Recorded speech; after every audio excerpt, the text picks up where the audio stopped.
आणि आज plus point काय, मी स्त्रियांच्या बाजूने अशा गोष्टी बोलणार जी स्त्री स्वतःबद्दल बी बोलत नाही. हा, तुम्हाला कळलं, आयो पुरुष आमचा एवढा विचार करतात होय. हा, मी करतो.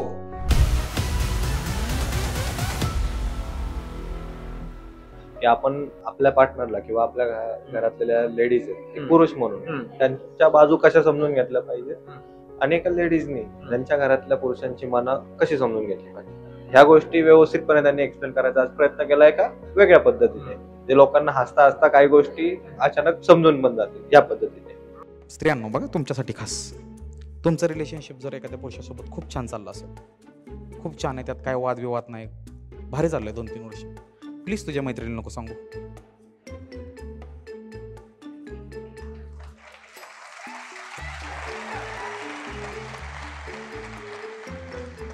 सो हे स्टेटमेंट पास करणं बंद करा. आता भारतात जी सिच्युएशन आहे ती लय वर्स्ट आहे. रोज न्यूज आहे. माझे मित्रांनी मी म्हणतात मी लग्नच करणार नाही. एकुलता एक आहे ती बी म्हणतंय, आणि पुरींचं पण काय वेगळं नाही, पुरी बी म्हणतात आम्ही लग्न करणार नाही. आता मी थोडा वेगळा विचार करणार, यार तुम्ही सगळं असं म्हणल्यावर देशाचं काय व्हायचं आपल्या, बरोबर आहे का नाही? एक नंबर झाला. म्हणजे आपण एक विचार करून येतो की ना, एक टिपिकल कॉमेडी शो असेल, पण इथं आलं ना पूर्ण पर्स्पेक्टिव्ह चेंज झाला. म्हणजे की आपण एंटरटेन पण होतोय आणि काहीतरी विचार पण घेऊन जातोय. आणि आजचं टॉपिक तर एवढा ऑफबीट होता ना, म्हणजे लोक जनरली असल्या विषयांवरती बोलत आहे की कॉन्ट्रोवर्सी होईल वगैरे, पण ते एवढं म्हणजे एंगेजिंग वेने त्यांनी सांगितलं की ते ऑफेंड पण नाही झालं, येट आपल्याला एक मेसेज मिळाला त्याच्यातून. भारी वाटलं, खूप मस्त झालं. पुरुषांनी व्यक्त व्हायला हवं आणि आम्ही 100% होणार. फक्त तुम्ही आम्हाला सेफ स्पेस फील करून द्या. तुम्ही फक्त सांगा बाबा तू रड, तू व्यक्त शिम उडाला तर चालेल, मी कोणाला सांगणार नाही, तू रड माझ्यापाशी. ज्या दिवशी आम्हाला स्त्री अशी सेफ फील करून दिली ना, काय आम्ही जी रडू आहे.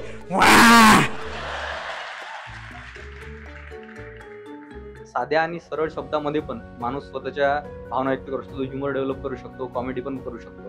आणि दादाचा हा सर्वात मोठा प्लस पॉईंट आहे. तो खूप छान आवडतो मला. शो अनाऊन्स करायच्या आधी मला लय लोकांनी सांगितलं नको असलेत पडू, लय कॉन्ट्रोवर्सी होती की. मग ज्याला जो अर्थ काढायचा त्याला तो काढणारच की. ही स्पेशल्स भरवायचं रिझनच हे की बाबा स्त्री पुरुषांमध्ये जो तणाव होत चाललेला आहे तो कमी करायचा आहे. ह्यो दिसनाच, जाती जातीतला तणाव दिसतोय आपल्याला, पॉलिटिकल तणाव दिसतोय, पण ह्यो कुठं दिसलाय रे तणाव तुम्हाला? कुठं दिसलाय ह्यो तणाव? ह्यो तणाव दिसत नाही, ह्यो अचानक बबल फुटणार आहे. मी तुम्हाला सांगू का, तुम्ही एक बाजू समजून घ्या, मी सगळं क्लिअर करतो तुम्हाला. सगळं त्याचं चुकतंय, मी मान्य करलं त्याचं चुकतंय. तो आईला म्हणतोय की आई तुझं बरोबर आहे, ती काल आली तिला काय माहित, आणि तिला म्हणतोय अगं आई इतक्या वर्ष आहे, तिचा स्वभावच असा आहे, तू समजून घे. आता त्याला माहितीये दोघींना एकत्र बसून समजू शकत हे अशक्यच आहे. अशक्यच आहे, कारण लेबल तुमच्या दोघींवर नाही लागणार, ह्याच्या कपाळावर लागणार आहे. बायकोचा बैल नाहीतर आईचा बाबू. आणि जो की दादानी विषय घेतलेला आहे आज, बाई माणूस, आणि मुळात प्रत्येक पुरुषाचा किंवा प्रत्येक जीवाचा जन्म हे आईच्या गर्भातून होतो. तर आईच्या गर्भातून जन्म झाले असल्या कारणाने प्रत्येक पुरुषामध्ये स्त्री जाणीव असतातच. फक्त त्यांना अशा प्रकारे एखादा व्यक्ती मंचावर दाखवू शकतो आणि मुळात त्यातून इतरांनाही प्रबोधित करू शकतो. हे खूप छान आहे पाहणं. खूप सुंदर अनुभव. समान हक्क, इक्वॅलिटी, ह्या सगळ्या बाता आपल्या सगळे प्रिव्हिलेज लोक आहेत ना, हे एसीतच मारू शकतात. ज्याला घासायची त्याला इडभट्टीत घासायची, ज्याला घासायची त्याला भांडी पण घासायची, ज्याला घासायची त्याला संडास बी उपसायची, आणि ज्याला घासायची त्याला 114व्या मजल्यावर कलर बी द्यायचा आहे.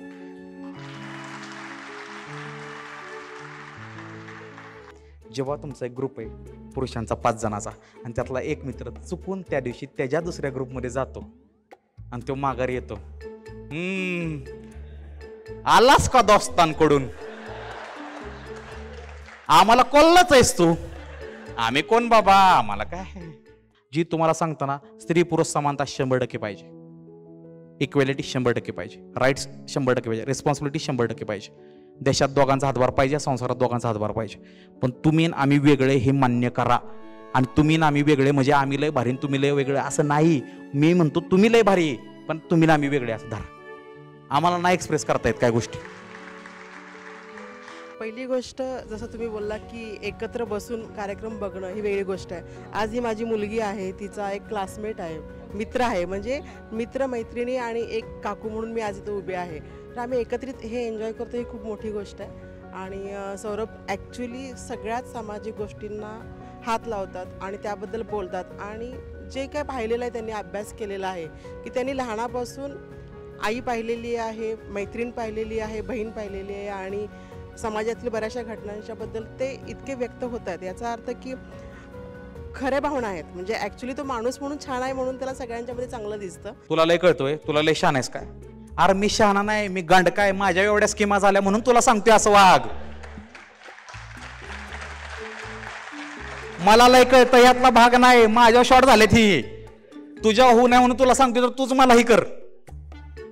बाईविषयी जे समज गैरसमज आहेत ते क्लिअर केले त्यांनी आणि असंच त्यांचा शो खूप खूप पुढे जावा आणि आपला मराठी माणूस वर येतोय ह्याच्यात खूप म्हणजे खूप आनंद आहे. पोरं सेपरेट बसायला लागली, पोरी सेपरेट बसायला लागल्या. एकानं होमवर्क केला, पोरनी त्याची वहीच गायब केली. केळ्या विद्रोह करतोय सोय.